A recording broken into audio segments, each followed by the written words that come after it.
small and grotesque, mischievous and malicious, greedy and cunning. Upon the goblin of fantasy and folklore has been projected many of humankind's most unfavorable, uncomfortable, and even embarrassing attributes. They are typically portrayed as ugly or unpleasant to look at, with sickly yellow or green skin, often covered in warts, wrinkles, or boils. They have inhuman pointed ears, monstrous sharp teeth, and cartoonishly long noses. Sometimes scaly, sometimes hairy, but never butaeus. And their personalities have fared little better. At best, they are portrayed as tricksters, prone to playing pranks and causing trouble.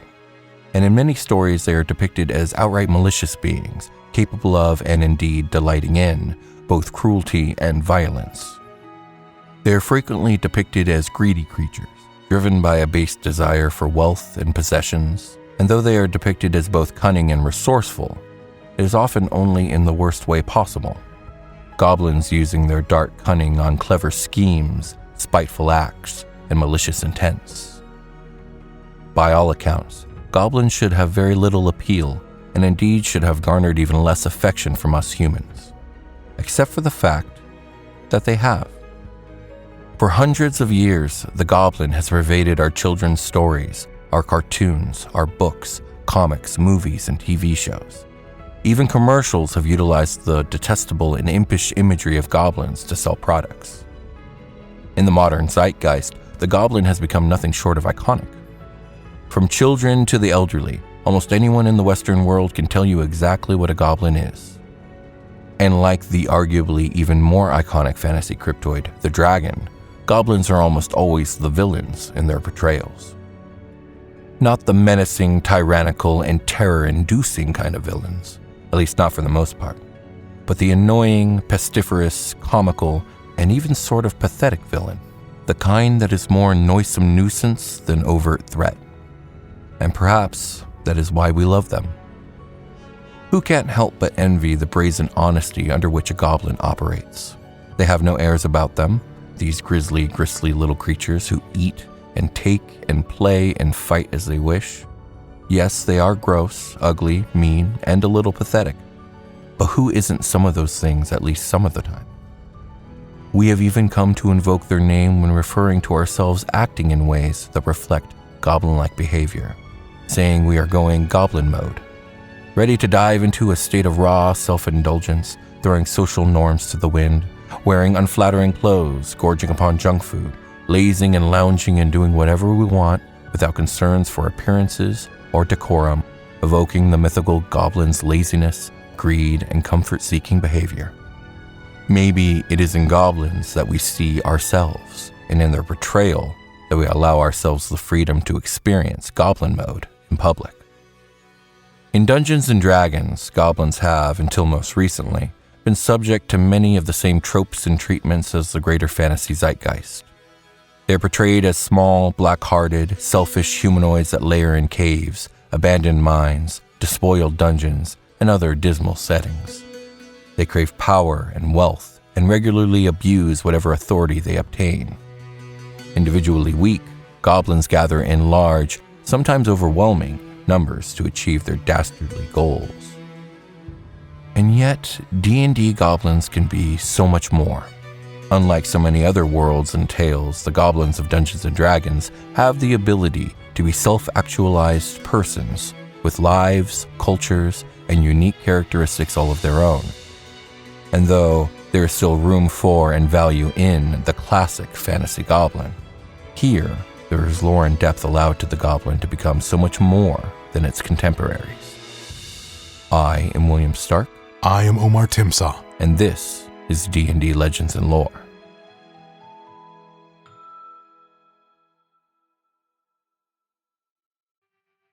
A wagon travels down the Triboar Trail. It has come a long way, and has a long way still to go to reach the walls of Neverwinter. This expanse, sometimes referred to as the Savage Frontier, is a temperate and rugged landscape rich with natural resources. But it is also rich in danger and hardship, and those on board the wagon are hopeful of an easier life to be found in the city. As the wagon comes around a bend, a foreboding sight appears before them. 2 dead horses sprawled about 50 feet ahead, blocking the path. Black feathered arrows pepper the hides of the dead beasts. Goblin make.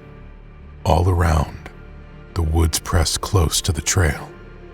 The steep embankment and dense thickets on either side make going around impossible.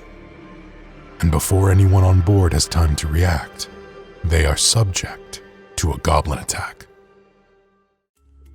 Goblins occupy an uneasy place in the dangerous world, and they react by lashing out at any creature they believe they can bully.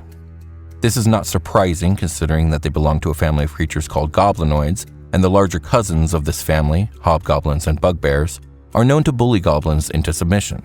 This behavior has, in many cases, suffused itself into almost every facet of goblin culture. Cunning in battle and cruel in victory, goblins are fawning and servile in defeat, just as in their own society lower castes must scrape before those of greater status, and as goblin tribes bow before other goblinoids. Goblins usually stand between 3 foot 4 inches and 3 foot 8 inches, or 1 to 1.1 meters, and weigh about 40 to 55 pounds, that's 18 to 25 kilograms on average. They have flat faces, slope-backed foreheads, broad noses, pointed ears, and small, sharp fangs, and their eyes vary in color from red to yellow. Their skin color ranges from yellow through any shade of orange to a deep red, though they also famously come in every shade of green. Typically, goblin dress is depicted as dark leathers soiled by poor hygiene and colored in a similar range of tones to their skin. Goblins would be considered merely pests by the majority of humanoids, if not for their great numbers. They are ruled by the strongest or smartest among themselves. A goblin boss might command a single lair, while a goblin king or queen may rule hundreds of goblins, spread out among multiple layers to ensure the tribe's survival. True goblin bosses are easily ousted, though, and many goblin tribes are taken over by hobgoblin warlords or bugbear chiefs. Goblins often have short tempers and are easily provoked. They often find it difficult to overcome this short fuse and have a sense of greed that makes it difficult for them to act altruistically. They also generally take a sadistic pleasure in exacting revenge once crossed. Young goblins are taught from an early age to rely on themselves, and that to survive, they need to be aggressive and ruthless. To a goblin, it doesn't seem logical to treat others as well or better than you would treat yourself. Rather, they believe in preemptively removing potential rivals before they can become a threat. Motivated by greed and malice, goblins can't help but celebrate the few times they have the upper hand. They dance, caper with sheer joy when victory is theirs. Once their revels have ended, goblins have a reputation of delighting in the torment of other creatures and embracing all manners of wickedness. Despite their generally poor reputation, however, not all goblins are dim-witted or evil. Many goblins have risen to become heroes, gaining enough renown to be accepted into the world of humans and other humanoid species. Those goblins seeking this path will undoubtedly find it difficult to overcome the prejudices of non-goblins.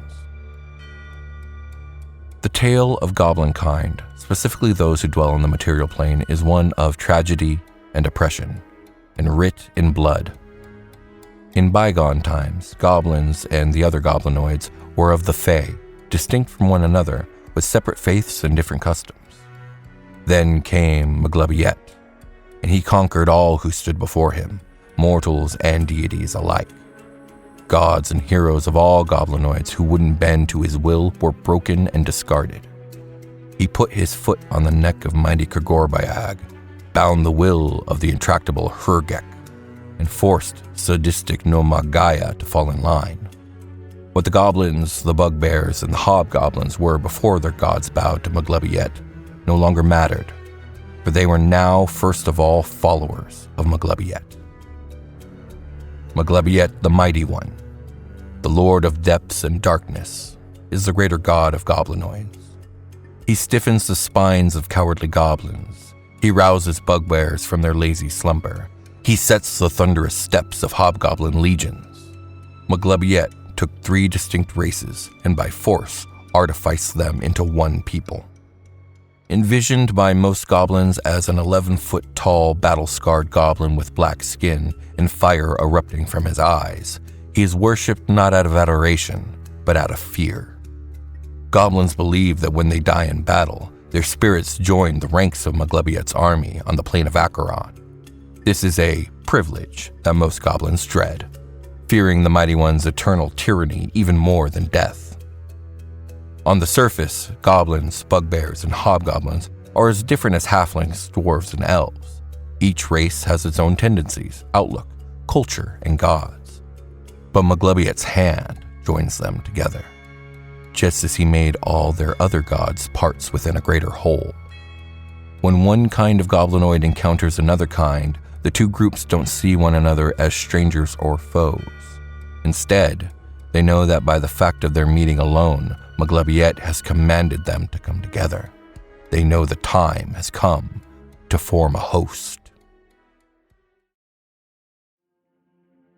A ranger stalks the deep wood in search of her prey. She has trailed this particular creature for some time now. Many would have relented days ago. Too much time and effort for prey so insignificant. There is much larger and more dangerous prey to hunt down. Creatures whose proximity to rural villages demand attention for the sake of the lives at stake. But this ranger does not relent. For her, it is personal. She still remembers the blood and screaming as her father's wagon burned on the Triboar Trail all those years ago. She was well aware of just how dangerous goblins can be, and the lives they can take as well and as easily as any monster. Though, this creature was acting peculiar to her. She had come to know goblins as cruel and violent creatures, but rather than attack her outright in a tricksome ambush, it seemed to be playing with her, drawing her deeper into the woods. It was allowing itself to be seen, if only for a fleeting moment here and there.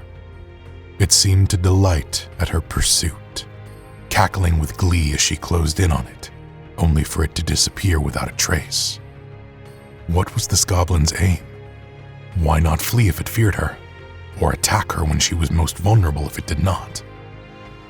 As she pondered this, she did not notice telltale markings on the trees or the strange movements of the leaves around her.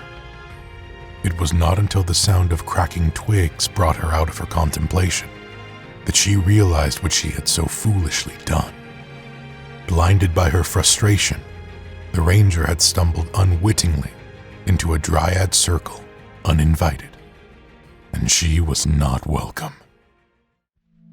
A goblin tribe is organized in a 4-tiered caste system made of lashers, hunters, gatherers, and pariahs. The status of every family in the tribe is based on its importance to the tribe's survival. Families that belong to the higher-ranking castes keep their status by not sharing their knowledge and skills with other families, while those in the lower castes have little hope of escaping their plight. Outsiders who don't understand the goblin social system are sometimes surprised by how different castes interact with them. A single human warrior might frighten away a dozen gatherers, only to be shocked when 2 hunters viciously attack. A captured group of invaders might hang in a net while dozens of goblins pass them by and pay them no heed until a group of gatherers shows up. The closest thing a goblin tribe has to nobility is the caste of lashers, families of goblins trained in the ways of battle and also possessed of key skills such as strategy, trap building, beast taming, mining, smelting, forging, and religion. If the tribe has any spellcasters, this caste includes them. Lashers follow the lead of the tribe's boss and enforce their will on other goblins with whips. Goblins have an affinity for rats and wolves, raising them to serve as companions and mounts respectively. Like rats, goblins shun sunlight and sleep underground during the day. Like wolves, they are pack hunters, made bolder by their numbers. When they hunt from the backs of wolves, goblins use hit-and-run tactics. The families of goblins that are skilled in the use of weapons, but not privy to any other special knowledge, have the second highest status in the tribe. Hunters are often the best wolf riders and know the most about the territory furthest from the tribe's lair. These individuals hunt game in peaceful times, and in combat they serve as scouts, foot soldiers, and cavalry. Families in the second lowest caste are responsible for getting food from the surrounding area, taking what's naturally available or stealing whatever they can. Gatherers also do the little amount of farming of which goblins are capable and are charged with checking traps for captured people or beasts. Gatherers aren't usually armed with weapons more deadly than a sling or a knife, but they frequently carry nets, caltrops, lassos, and nooses on poles for controlling captured creatures. These goblins cook for the tribe, and in times of war they are responsible for making poison. Gatherers, and the pariahs beneath them, greatly fear for their lives in battle, believing that the lashers and the hunters have special knowledge of how to survive. It is the members of the lower castes that give goblins their reputation for cowardice, and honestly, who could blame them? Some goblin families are the lowest of the low, composed of the most dim-witted, least educated, and weakest goblins. These are the pariahs. They get the worst jobs, mucking out animal pens, cleaning up after other goblins, and doing any hard labor such as digging mines. If the goblin tribe has slaves to do some of this work, the pariah families enjoy the opportunity to supervise and dominate such creatures which have no status at all. Spellcasters of any sort among goblins are rare. Goblins typically lack the opportunity for education, let alone the patience needed to learn and practice wizardry. Sorcerers are less prevalent among them than in many other races, likely due to Maglubiyet's tyrannical influence subduing their fey nature. And Kurgorbeag seems to dislike sharing his divine powers with its followers. And although many goblins would readily offer anything to have the abilities of a warlock, the patrons that grant such power know a goblin is unlikely to be able to uphold its end of the bargain due to these circumstances. Even when a goblin is born with the ability to become a spellcaster, the knowledge and talent necessary to carry on the tradition rarely persists for more than a couple of generations. Because they have so little experience with magic, goblins make no distinction between its forms. To them, all magic is booyog, and the word is part of the name they give to any of its practitioners.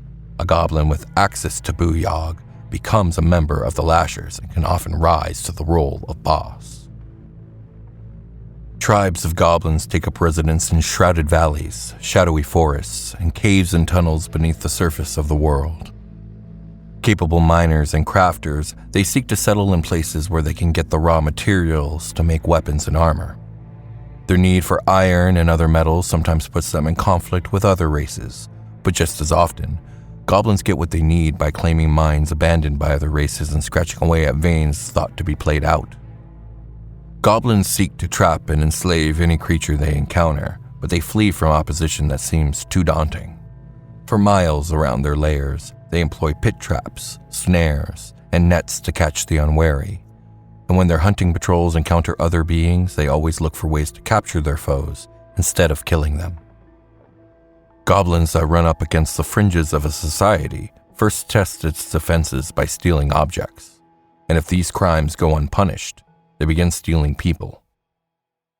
When goblins expand a mine, the tunnels they dig are narrow and warren-like.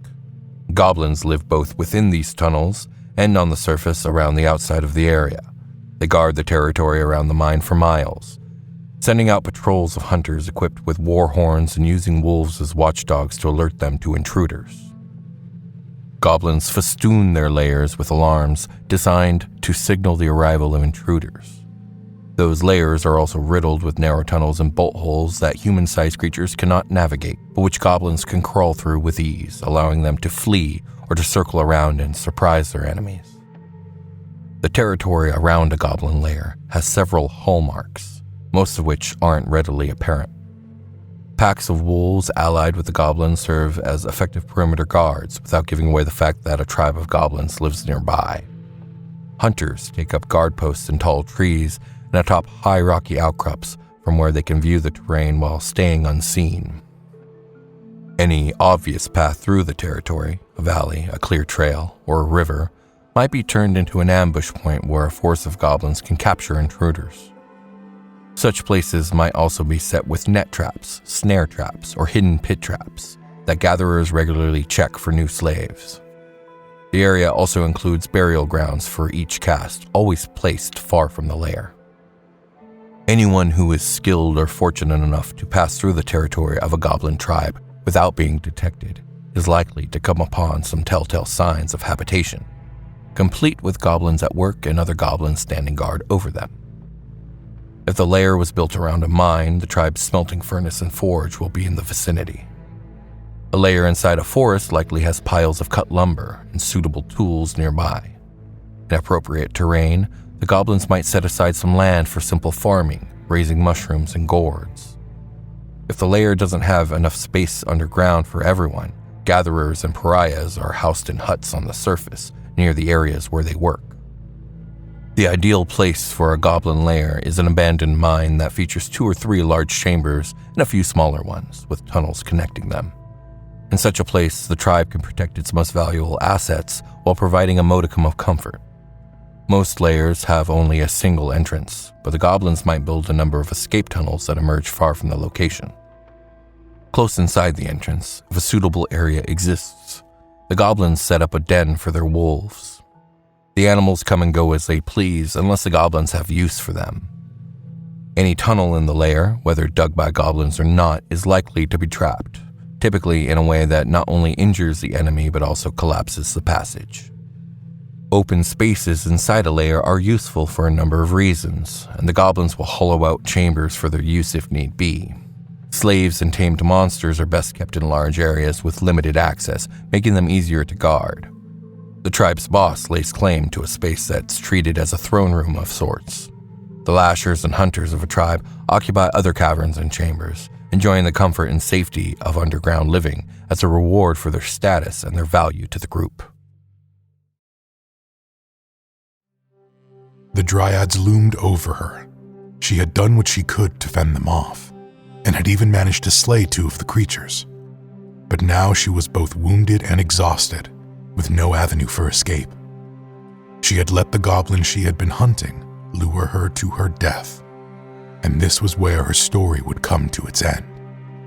Suddenly, there was a blinding flash followed by a loud crack. The dryad staggered back. Then there was fire, a blazing torch whirring and flitting among them. Startled and overwhelmed by the sudden exposure to flame, the dryads fled into the deep wood. All that remained was the silhouette of a creature, small in stature, holding a pole torch menacingly out in the direction the dryads had fled. It was the goblin the ranger had been hunting all this time. It had rescued her. When Maglubiyet conquered the goblin gods, he intended to leave only Goblinoid alive as a harsh overseer who would keep the goblins under heel. The goblins' pantheon included a trickster deity who was determined to get the last laugh. Although its essence was shattered by Maglubiyet, this trickster god survives in splintered form as a possessing spirit that arises when goblinoids form a host, causing disorder in the ranks unless it is appeased. Goblins have no name for this deity, and dare not give it one, lest Maglubiyet use its name to ensnare and crush it, as he did the other deities. They call the possessing spirit, and the goblin possessed by it, a Nilbog, and they revel in the fear that a Nilbog sows among the ranks of the bugbears and hobgoblins in the host. Whenever goblinoids form a host, there is a chance that a goblin will become possessed by a Nilbog, particularly if the goblin has been mistreated by its betters. This possession turns the goblin into a wisecracking, impish creature fearless of reprisal.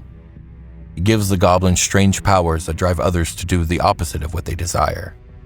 Attacking a goblin possessed by a Nilbog is foolhardy, and killing the creature just prompts the spirit to possess another goblin. The only way to keep a Nilbog from wreaking havoc is to treat it well and give it respect and praise.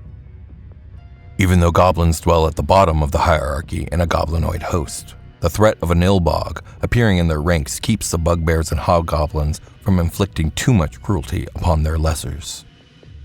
A Nilbog doesn't use its abilities indiscriminately. One can be placated if it is provided with comfortable quarters, good food, and free rein to do as it wishes, in which case it holds its power at bay. Hobgoblins have learned one way to guard against the appearance of a Nilbog. The crudest, most obnoxious goblin in the host is given the title of Jester. This goblin lounges in a hobgoblin's warlord's command center, free to behave as it wishes without risk of punishment or rebuke. But not all goblins fall beneath the iron fist of Maglubiyet. Long before the god Maglubiyet conquered them, early goblins served in the court of the Queen of Air and Darkness, one of the Feywild's archfey.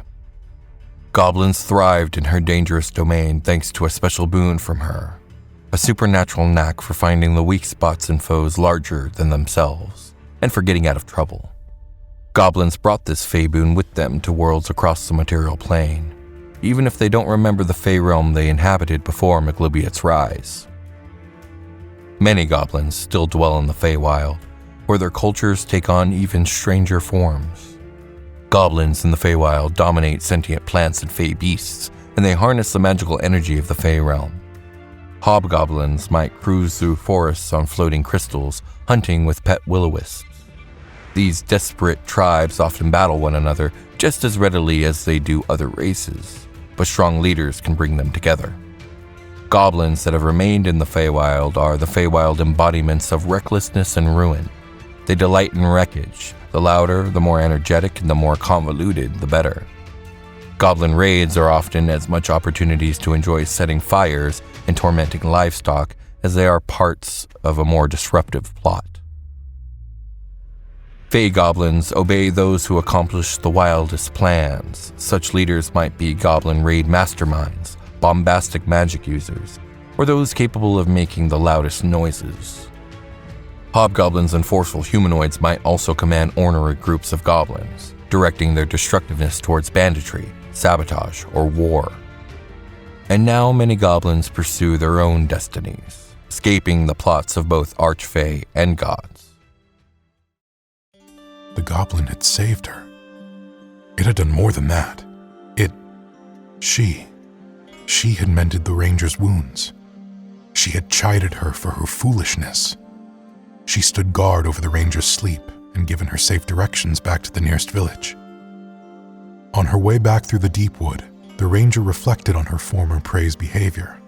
She had acted so strangely, almost more fairy than goblin, casting ward enchantments and speaking in rhymes, all with a playful glint in her eye. Perhaps it was time the ranger rethink what she thought she knew about goblin kind. This has been D&D Legends and Lore.